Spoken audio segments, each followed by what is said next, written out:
everyone, Assalamualaikum. This is Emin Masood. Welcome to my channel, That Blind Girl. Today's video will be in the That Blind Girl Gives Her Intro playlist. Definitely check that playlist out for more videos if you're interested in learning about my life's experiences. And the reflections that I have from those experiences.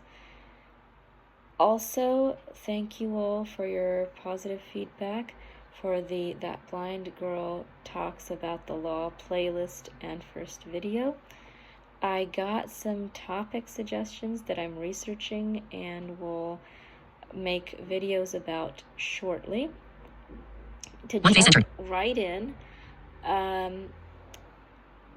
as I said in the overview video, my parents began to look for educational facilities for blind kids once they realized that my eye condition was incurable. So they began to look for educational facilities, and they found that many of the facilities in Pakistan provided blind kids with skills training in how to make handicrafts, in how to play music, but not really in how to read and write. After a lot of searching, though, they found one school that could teach blind kids to read and write. That was a public school, government funded. And that school could teach blind kids to read and write, but their resources were very limited. They had few equipment, and the teachers were not very well trained, especially to teach blind or kids with disabilities. Messages now 8442006.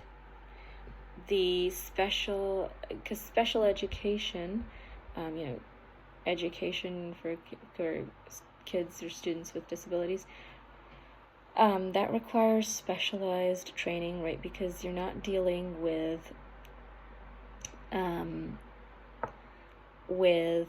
ordinary kids.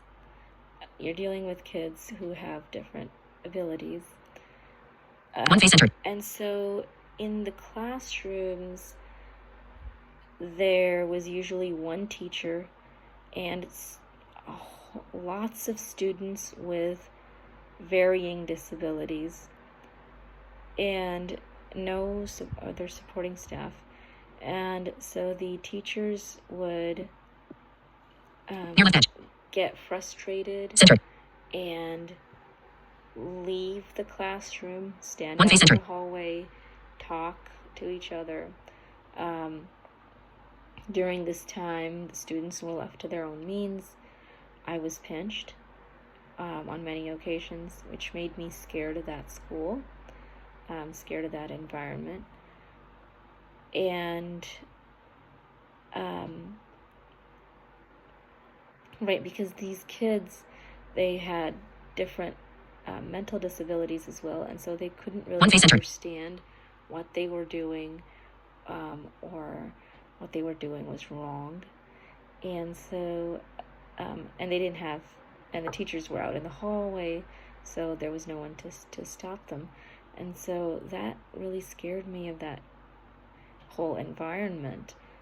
For many years, actually, I didn't even want to hear about that school.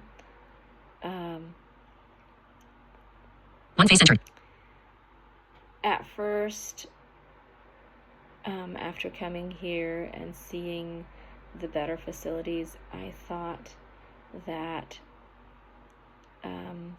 that maybe Pakistan had something against blind or disabled kids.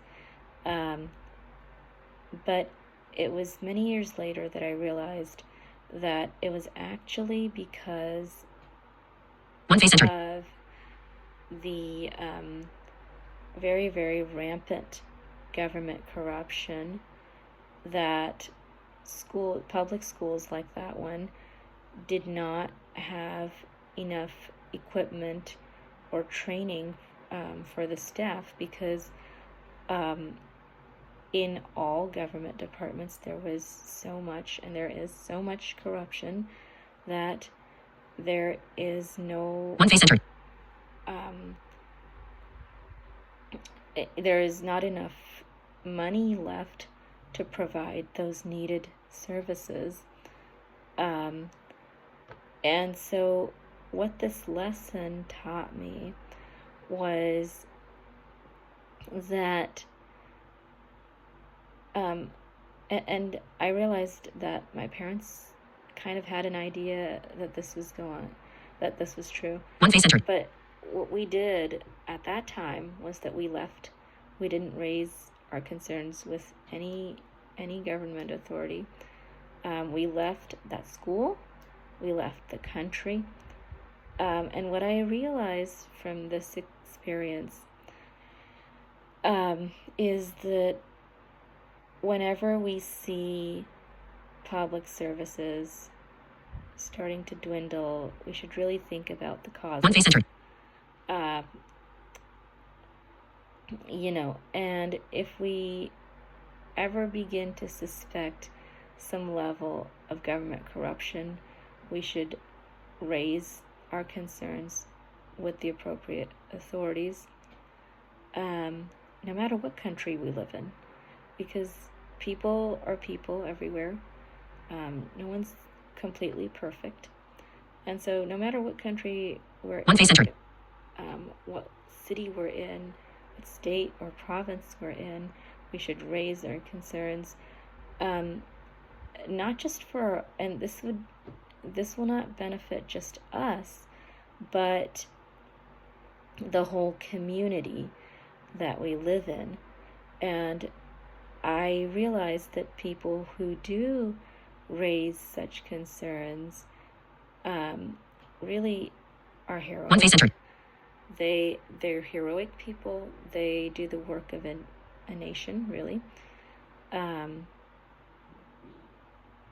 And I personally wish the best for them, and be they in Pakistan or anywhere else. I still think that my family and I are not courageous enough to raise those concerns to the government, to any government, or to any authority, really. The other lesson I learned is when we come to a developed country, we should really try to talk to our officials that, hey, let's not be friends with these corrupt governments.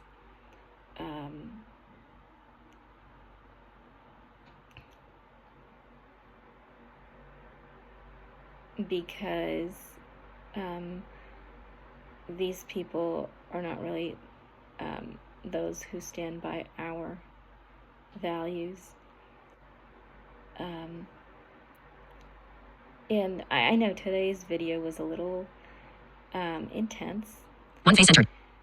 I don't mean to offend anyone from this video. These are just some lessons that I gained. I could be wrong. But anyway, if I did offend anyone, I apologize. And I thank you all for listening. And if you liked today's video, feel free to like and share it. And if you want to see more videos, definitely check out the playlist, and subscribe to this channel. Thank you. Near left edge. Bye-bye. Take picture. Take picture. Take picture. Stop recording video. Button.